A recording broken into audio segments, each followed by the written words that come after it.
Olá, você começa agora o Pauta Especial aqui pela sua TV Educativa, Canal 3, hoje conversando com Inês Pacheco. Inês Pacheco é a diretora-presidente do Instituto de Inovação para o Desenvolvimento Rural Sustentável de Alagoas, a Emater, a nova Emater.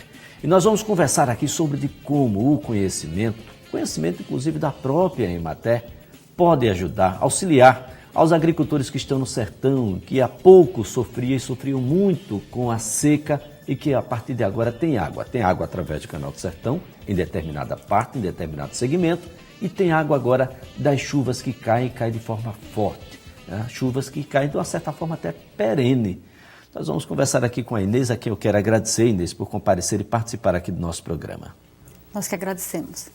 Inês, falando um pouco da Emater, a Emater durante um tempo passou adormecida, extinta, eis que ressurge. Dá para a gente ter uma ideia da importância da Emater dentro do desenvolvimento sustentável aqui no Estado? Bom, retomar a Emater foi uma decisão corajosa e acertada do governador Teotônio Vilela, porque nós sabemos que o órgão de extensão rural, de pesquisa, inovação e extensão rural, ele é vital para os estados, ele é vital para a sociedade, porque o processo de produção e, sobretudo, produção de alimentos, desenvolvimento agropecuário, com sustentabilidade, cumprindo as exigências de mercado, fazendo isso com inclusão produtiva, com geração de emprego e renda, não é um desafio simples. Não é uma questão que possa ser delegada apenas para a sociedade ou apenas para o segmento produtivo como um todo. A sociedade tem um papel muito importante através das suas organizações sociais, através das cooperativas, dos sindicatos, das federações. Eles têm um papel motivador, articulador, até um papel de dinamizador desse segmento. Mas o poder público, a ele cabe a função de orientar o processo de desenvolvimento, cabe a ele o papel de abrir as possibilidades de que esse processo de conhecimento, de aprendizagem, de acesso a mercados, de acesso às novas tecnologias aconteçam com sustentabilidade. E num estado pobre, empobrecido como o nosso, mais ainda, onde o desafio da inclusão social passa por uma ação estratégica do poder público, passa por uma ação de coordenação e de investimento do poder público local. Então, assim, nós entendemos que era um anseio que a sociedade vinha apontando para o governador há muitos anos, ou para os governantes há muitos anos. Nós sabemos o prejuízo que o Estado de Alagoas passou a ter. Isso se reflete nos indicadores sociais, isso se reflete nos indicadores econômicos, do prejuízo que foi a ausência desse serviço por quase 20 anos. E o Estado de Alagoas, mesmo enfrentando uma série de necessidades, seja na área da educação, seja na área da saúde, seja na área da segurança, mas o governador entendeu que sem um segmento produtivo organizado, forte, com capacidade de atuar na realidade local, na realidade que está posta hoje, é impossível você pensar em trabalhar sempre na consequência e não ir para as causas do processo de organização. É possível recuperar essas pesquisas que foram paralisadas durante todo esse tempo? Muito se perdeu durante esse período. Nós sabemos que o conhecimento que o Estado tinha acumulado, sobretudo no que diz respeito às unidades de pesquisa, às unidades de inovação, o processo de articulação desses atores, sobretudo os profissionais com a academia, com os órgãos públicos, isso, na verdade, se perdeu, houve uma quebra, Esse serviço todo foi esfacelado ao longo desses últimos anos. Porém, o Estado de Alagoas tem uma questão que ele, na verdade, se constitui um diferencial para o Nordeste, um diferencial para o país, que é a capacidade de reinvenção, de reestruturação que o povo do Estado de Alagoas tem. Nós sabemos que é um Estado que consegue, muitas vezes, dar a volta com a capacidade que a sociedade tem de dialogar com o governo, com a capacidade que a sociedade tem de dialogar com os movimentos sociais, com a capacidade que a sociedade tem de fazer entre o urbano e o rural, por conta dessa proximidade também dialogar. Então, assim, nós sabemos que existe uma perda concreta desse conhecimento, dessa infraestrutura, desse potencial acumulado ao longo de anos, mas existe também uma determinação e, sobretudo, uma capacidade muito grande da sociedade local em fazer esse caminho. Nós temos, ao longo desses últimos meses, feito um diálogo muito positivo, não somente com o poder público local, mas com o poder público federal.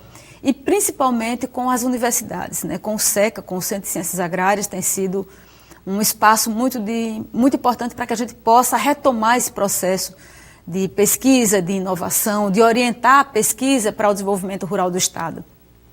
E nós sabemos que ao longo desses últimos anos o SECA exerceu um papel muito grande em fazer com que essas pesquisas não parassem, em fazer com que esse conhecimento não se perdesse, em que esses profissionais continuassem ocupando os espaços, né, de debate, os espaços formadores de opinião e de conhecimento que o país vem construindo. Então, assim, nós entendemos que é um caminho possível de ser feito, seja pela determinação do poder público, do poder local, mas principalmente pela capacidade e pela vontade realmente que a sociedade alagoana tem demonstrado. Agora, Inês, nós temos aí um agricultor que planta como se plantava há 100 anos atrás. Espaçamentos totalmente inadequados para a atualidade, continua criando como há 100 anos atrás, manejos e tecnologias que estão totalmente dissociadas do que está posto na atualidade.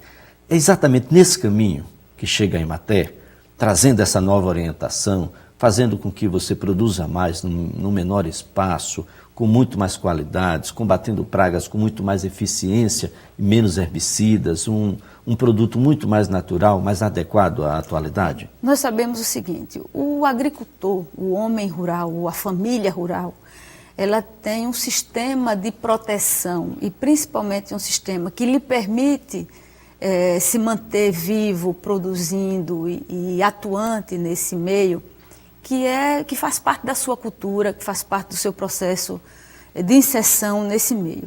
Então, assim, ele muitas vezes, quando ele repete aquele sistema de manejo, aquele sistema de produção, que há 100 anos, como você falou, que já vem de pai para filho, ele faz isso muito mais pela necessidade de proteção e de segurança de que ele não perca o ano safra, que é apenas um, de que ele não comprometa a área dele, que muitas vezes é muito pequena, e aqui no estado nós temos áreas muito pequenas para atividade produtiva, e que ele não comprometa também o pouco de insumo que ele tem, que muitas vezes é uma semente que ele guardou numa garrafa PET ou numa pequena lata, que aquilo dali é a única reserva que ele tem para garantir a safra do ano seguinte.